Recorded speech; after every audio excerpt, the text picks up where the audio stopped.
Hi, everyone. Happy New Year to you all. Welcome to 2025. Thank you all for showing up here today. Just wanted to start off with that. I'm going to turn the music off now because we're going to get into a topic of discussion. I hope everyone had a great new year. Um, I stayed in rest. As you can hear, I still have this cold going on. And what I'm doing, it's getting better. But, when you blow your nose so much because you have a cold and blah, blah. Before I couldn't speak at probably at all for a couple of days. And then as I started to nurse the cold, it starts to get better. So I'm here, I'm showing up, and I hope everyone had a safe and happy new year. And welcome to the channel. Um, we always uplift here. Everyone is so important, because it's important to motivate people so that they can move forward. Um, this life isn't easy, and when you have some place that you can go where someone is going to build you up, it's a safe spot. So thank you all and welcome to newcomers as well. Thank you for the new subscribers as well as all the subscribers. So with that all being said, let's get into this topic of discussion, which is today it's a little different but everything that's different still ties into healing. So it's my story, God, and healing. And I have some notes here because of certain things that I want to share because I want it to help other people, And if other people are getting help, that's a big thing. That's important because helping other people not only help me, but it knows that people are resonating with these messages.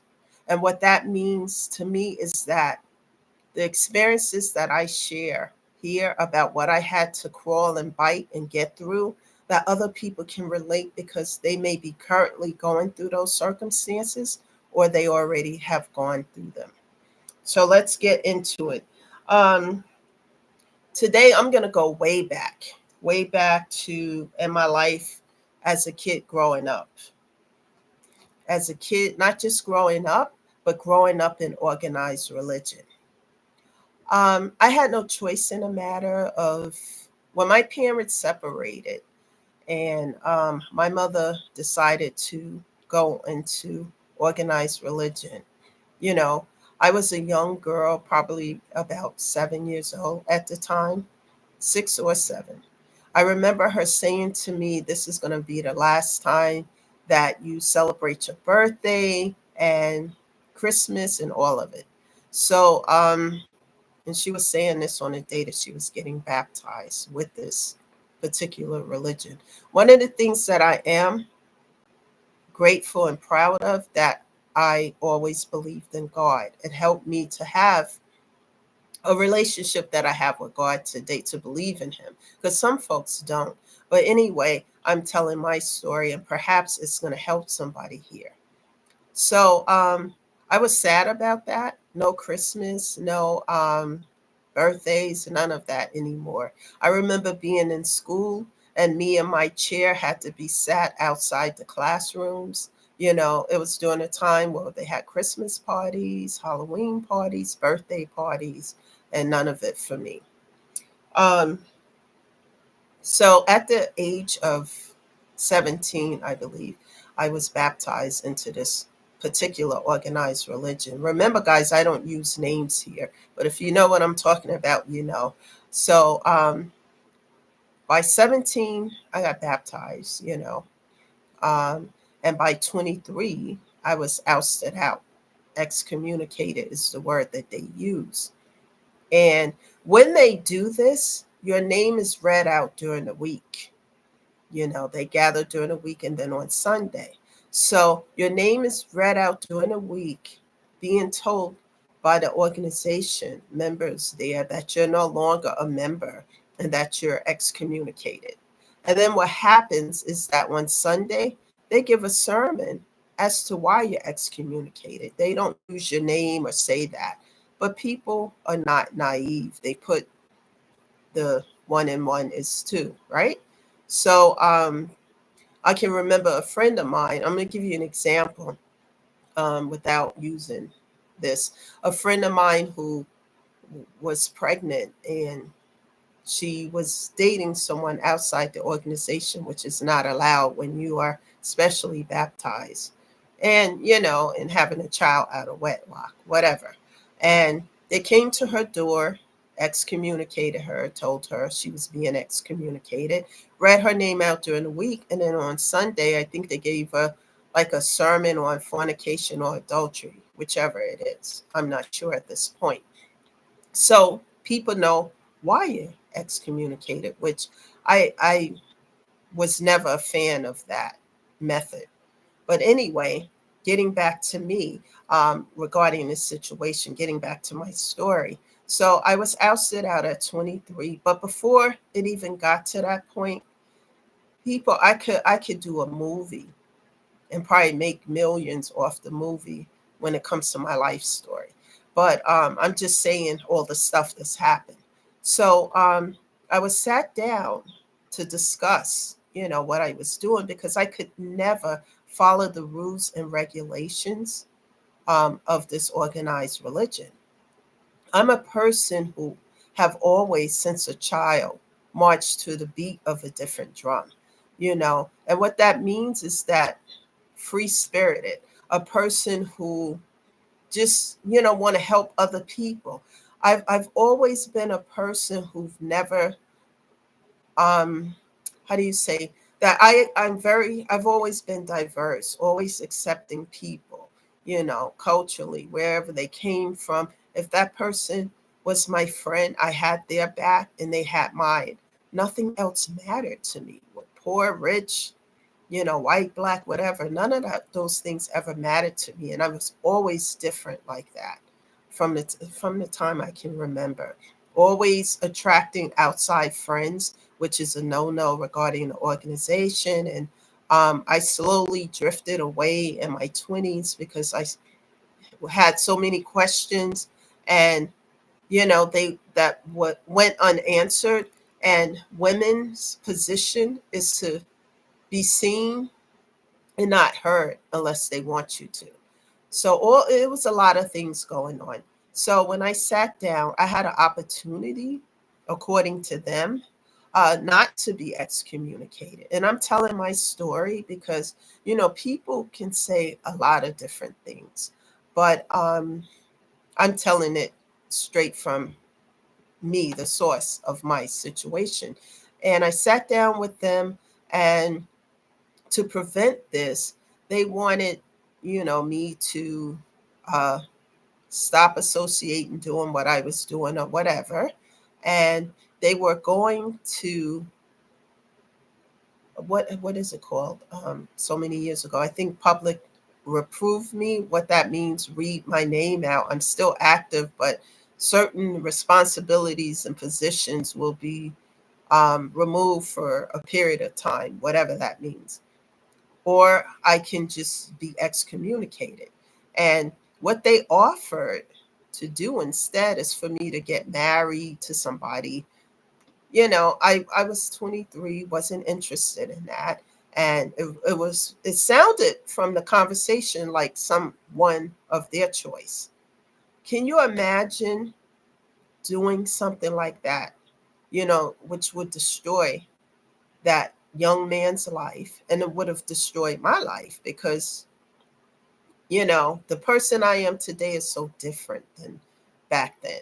And so I was still living in my mom's house, and she was having a Bible study there weekly, and I met with them and tried to negotiate whatever, but I knew I wasn't going to do that. So that was the compromise, and I went against that, and of course they excommunicated me from their organization.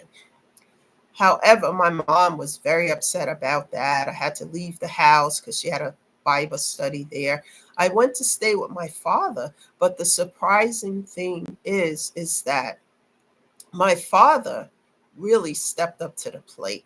When I told him not just that particular part, what I'm sharing with you, but something else that went down that was really horrific. I'm not ready to share that part with you yet, but in time, it was really horrific. It was so bad that um, it got me to the point that it almost destroyed me not graduating from high school, and it sent my father in overdrive. Because nothing was done about it. And so what happened? I went to live with him. I told him, let's go back a little bit. When I talked about dropping out of school, my father stepped up to the plate and he made sure, I don't know how he did it. He went, spoke to the guidance department, the principal, everybody. He had maybe 2 meetings with them and said, this is what you're going to do. You're not going to drop out of school. You're going to double up in your classes and you're going to do A, B, C, and D, and you're going to graduate. And when I went to say something, this is not up for discussion. And I had to work my ass off because, the person I'm into education, books, and because of what happened, um, it just set me back. And so he made sure, and I graduated from high school. And here's the key, my father, I don't talk a whole lot about him, but today I am. Because if I didn't graduate from high school, I would have never been able to go to college, guys, and have a college degree in education and meet the people that I did in college and go on these residencies. And it molded me basically into who I am today. None of that would have happened. So my father really made sure, because after that situation and me getting excommunicated, whatever you want to call it, but I had one thing that this religious organization teach everyone is that when a person gets excommunicated or leave their organization, that God is no longer with them, basically, that they are spiritually dead and all this other stuff that is not the case. But it was in my life for a long time. Like I talk about lessons being unlearned. I was very young. Um, my father was there to help me. He stepped up to the plate because I went into a deep depression. Because remember that I was part of this organization when I was 7 years old. So everybody I knew and everything part of it was there. I met a few friends after I started weaning away from it, but they just close you out, like you don't exist anymore. And I had to find my way. And it's like trying to go through the woods in the dark with no light shining and try to, get feel your way through it. But the good thing is God has always been with me. My father was there to help me. And I ended up in a depression for a long time. My father made sure and went into the hospital for 3 months. And my father was there every step of the way to help me. And when I came out, made sure I had a job and I had an apartment. And one of the things that he really proved to me, his love, I mean, my father would tell me, I love you every day. But what his actions showed me, because like I told you guys, my parents were no longer together. And my father had this girlfriend at the time. And they had plans to go out or whatever. But I was in a depression. I had just came back from the hospital or something like that. I had a place, he made sure, but I still wasn't feeling well. My father looked at me, and I was 23, 24 at the time. And he said to his girlfriend, I'm sorry, I can't go with you tonight. I have to stay at my daughter's house to make sure she's okay. And she got upset. She's 23 or 24 years old, whatever I was at the time. And, I'm here. We have plans. He said, I have to cancel this. And she even threatened to break up with him. He walked her to the door and told her she had to leave because I'm going to my daughters to stay with her to make sure she's okay. This is not a usual case. There's something going on with her, and I have to be there to help her. That really made me look at my father in a different light, in a positive manner. And he stayed with me. He made sure that I was okay, you know. And slowly I started to get better, but there was all these obstacles and challenges and things in my life. And what I've learned is that, when people do leave their organization, they do start to have these issues, but they're not having them like because they're regular issues. It's because some of these obstacles are deliberately being placed in their path to make it look like, make it look a certain way. And I had that happening time and time again. Couldn't put the pieces of the puzzle together at that time. Like I said, I was still trying to find out who I was. And I had to, you have to crawl before you walk. I had to go through things. And as I start to realize scenarios of redundant things that kept happening over and over. No matter where I moved to, there was always some kind of connection to this organization. And what I mean, I'm going to give you an example. When my son was about 15, because I was in college then, I went back to school, decided to get my degree. And so we moved up in this little house in the woods in upstate New York. And I was determined to graduate, and there was things going on. I moved there, and it's not on the main road; it's up in the hills. So when somebody veer off the main road to come up into this little community, they're trespassing, unless, of course, you invited them or have guests or whatever. And I was the last house at the top of this hill, and these people came out you know, to where I was. And I said, I'm not interested. What are you doing here? Oh, we came to see you. You're not here to see me because I didn't invite you and I'm not in communication with you. And the other folks here are not home. So please leave. You know, I mean, I said, because you're trespassing. And it took me, because they can be aggressive, to the point where I said that, do I need to call the police?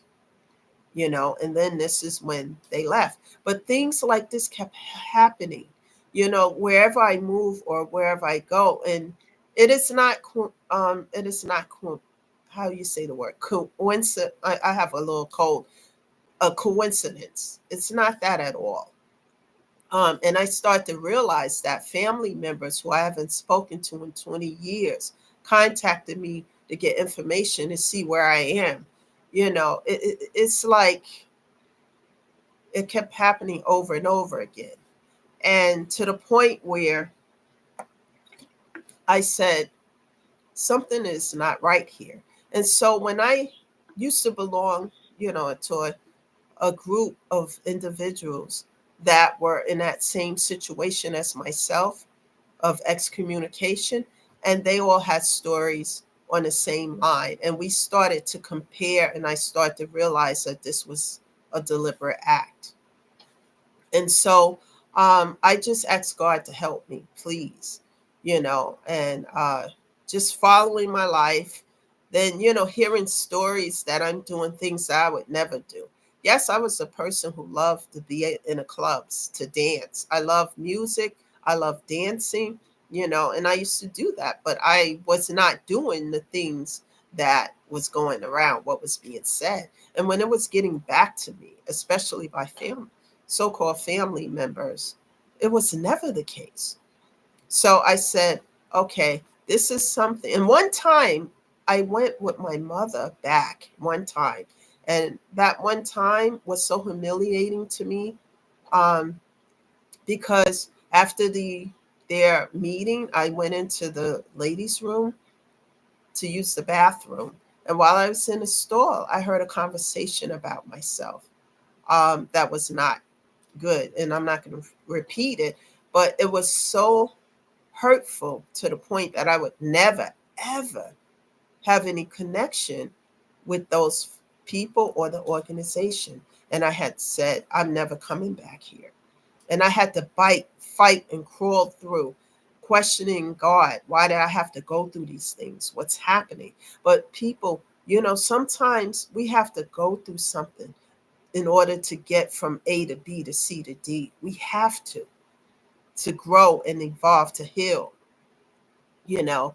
But God always had, you know, at those particular times, someone to help, like my father. Because if he didn't intervene, I probably wouldn't have graduated from high school. And where would I be today? I would have never had a college education or degree. So, getting back to the story, so it's like everywhere I went, these people were like resurfacing, different places, different organizations, etc. And then I started to realize what was going on. And when I moved here to Massachusetts, because I'm initially from New York, um, the letters start to come in the mail about returning to their organization. How did they know where I was? How did they know where I moved? Coming directly in my mailbox. And I just started to really get upset about it, started going into prayer to God about this, because I'm like, what's going on here? And it's quite interesting because I ignore these things at this point now, because before, back then, I used to be concerned because it felt, um, I don't know, it felt like being watched, watching what you're doing. And, it just felt weird is the word I'm going to use. And so, I started to cut off family members and things that were affiliated with this organization, because they were only contacting me to see what I was doing, what I was doing, etc. And now, getting to the next part of what I'm trying to say here is that the line of work I do is it's just even recently, as far as like a month ago, um, this particular person does not work with me, but work in the same line of work that I do. And so this woman befriended me to talk to me. And I'm friendly. I talk to people. I'm, like I said, and she talked for a while. After 2 weeks, she told me she was affiliated with this organization. And I'm saying to myself, oh, here we go again. Now, I told her my family was part of it, and I have, and that, my mother entered into the religion when I was 6 or 7.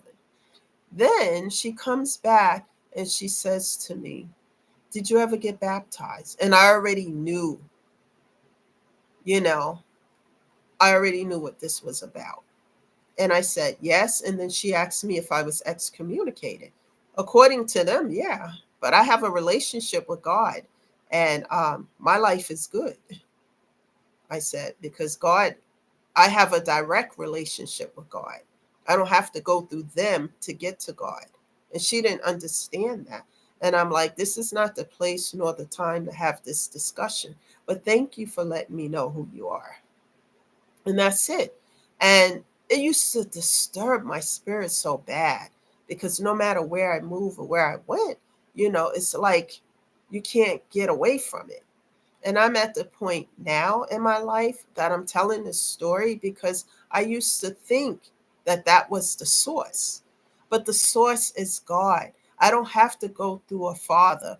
Father, I have sinned. I'm here to tell you what my sin is, or whatever it is. I can go directly to God Himself, have a conversation, whether it's about what I've done or what I haven't done, because Jesus died so that we all can do that. I'm not a religious person. I am a person who deeply have a love and connection to God. And I'm telling this story to help somebody else who may be going through something similar to this. Um, to be true to yourself is how I'm going to say that. And find your way. Never walk into somebody else's shoes. Walk in your own shoes. You know, don't let people mold you into who they think you should be. Be your authentic self. Because, God, and go to God about anything. Like I'm talking on this channel to you guys. Um, Talk to God that way. Let him know what you're going through. Let him know that you need him. You can't do this alone. You don't need to be part of A, B, C, and D to connect to God, is basically what I'm saying here.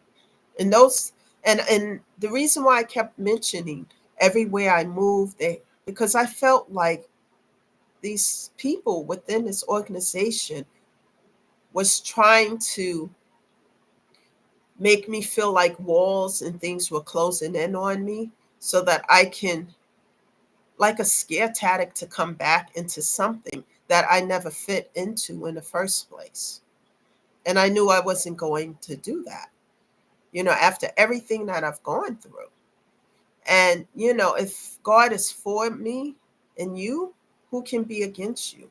And it doesn't, and the point is, it didn't really matter what other people felt or what they were told, etc.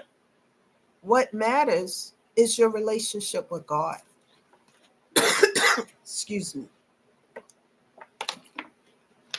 And you don't have to go through another person to connect with him. And that was one of the lessons that I had to learn with everything that I went through with that situation and, on and on. Um, and I wanted to talk about that because, it had gotten really bad for a while. I mean, I was hearing so many rumors about myself, things I would never do.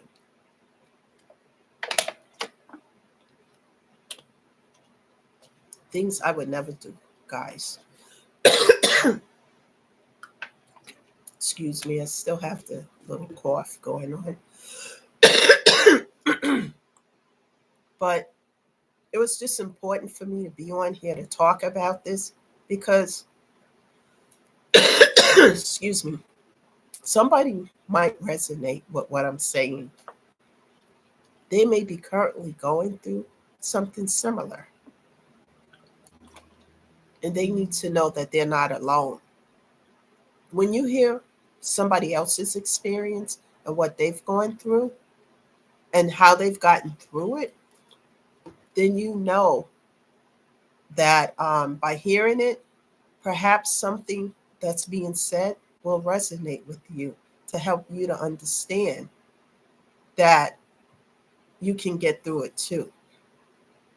Even though my father is no longer here, neither my mother. And not too long ago, 2020, I've gone through another difficult time. But that time was different than any other time in my life because I learned lessons that I didn't have to repeat. And that's what this journey is about. We're all here to learn something. We make mistakes. We may not do things the way that someone wants us to do it. We may, you know, walk to a different beat of the drum, but we all have a lesson to learn. And when we learn lessons, then we heal. And as we do the work to heal ourselves, we don't have to repeat lessons. And I'm telling this story because someone may be going through this, or a few people. Like I said, I grew up into a situation like that. And I believe that if I wasn't connected to these individuals or organization, I can't be connected to God. And it's not true. God is with me every step of the way today. And he's proven it in my life every day of my life as I put him first and pray directly to him. And my prayers are not rehearsed prayers. I talk to him about everything, just like I talk on this channel. And all the things that I went through has strengthened me. It hasn't weakened me. It has strengthened me. And one of the things that I'm so proud of is that my son at the time, I think he was 15 at the time, when I graduated from college, he sat in the audience, with the audience, watching me walk down the aisle to get my degree with a thumbs up. That was one of the best times in my life. And then, as he finished high school, he went to college and got a bachelor's degree as well. You know, it would have never happened. And I started by talking about my father because none of this would have never happened because I wasn't going to graduate from high school. You see, the situation that happened to me affected my life to the point where I didn't want school, I didn't want anything. And my father wasn't going to allow that to happen. And I'm so grateful that he did what was necessary to help me so that I can stay in high school, graduate, and then go to college.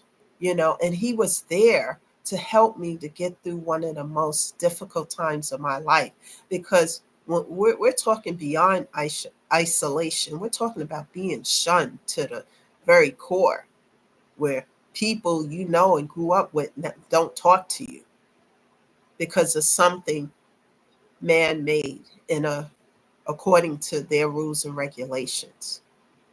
And I had to learn that I can still connect to God and I can still move forward. And I don't have to be connected to a religion or organization to do that because I have direct connection to God. As people, when you do this work to heal, you start to look at things from a different perspective. You have a different mindset. I chose to forgive these folks and to move on because the forgiveness is not for me. It's not for them. What I'm saying, the forgiveness is not for them. It's for me so that I can move on because otherwise I stay at a place of bitterness, broken down, busted, and disgusted where they wanted me to be because I'm no longer part of them. And that's not the case at all. God has helped me tremendously. And I'm talking to you guys that if I can do this, you can do it too. It's not an easy journey. It's not easy to heal because you got to look at everything in your life, the pain, the hurts, everything that you've gone through. But what does not destroy you will make you strong. And I promise you that. And it took everything for me to get through these trials and tribulations. The worst part of it was the malicious lies of things being said, that I would never do. And some of the things I did do, but I'm not on a malicious like dancing and going out and associating with people who are not part of the organization and just being myself. And I couldn't do that because I had to follow rules and regulations according to what they think is right and wrong. And now, at the point I am at this in life today, I know who God is. I know He's with me. And all I have to do is pray to Him. And I want people to know that I had my trials and tribulations and problems. Someone referred to me before as a goody two shoe. That's a joke to me because none of us, we all have problems and issues, you know, and we all had something to get through or to go through to get from A to B to C to D, you know, and it's okay. We all make mistakes. We do things, but we learn from them. Like I said to you guys in plenty of videos before, life is a lesson. You know, people and circumstances and situations come into our life for a reason, season, lifetime, or lesson. And I've learned these lessons.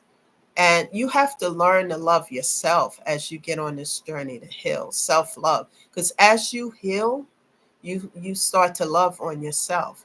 As you love yourself, you're going to self-care. And as you self-care, you eventually start to feel that inner peace. My mom said to me shortly before she passed away, she just want peace. Because with peace, you're unbothered by the noise around you. You learn how to tune that out. And if people don't like you, it's okay. And if people want to lie and gossip and say things, let them. What I decide to do is to learn to cut off, block, and delete because I don't want the toxicity in my life anymore. 2025 is a year to move forward, to leave toxicity behind and those who carry it, you know. And, I'm learning to do that, and people keep moving forward. You're going to have days that you fall down and don't feel well, depression. Don't let those things stop you because you may be depressed or going through something. Because I promise you, as you keep moving, you ask God to help you and you stand it in the upright, He will do so. I'm living proof of that. That's the message today. I want to share a little bit about that because I've been talking to some people who have been going through something like that. So I decided to share that today. And hopefully, some of those people are watching. You are not alone in this. That's the message today. And thank you for being here, guys. And I will be back tomorrow, probably a little earlier than this time, and with a new message. Let's keep this going.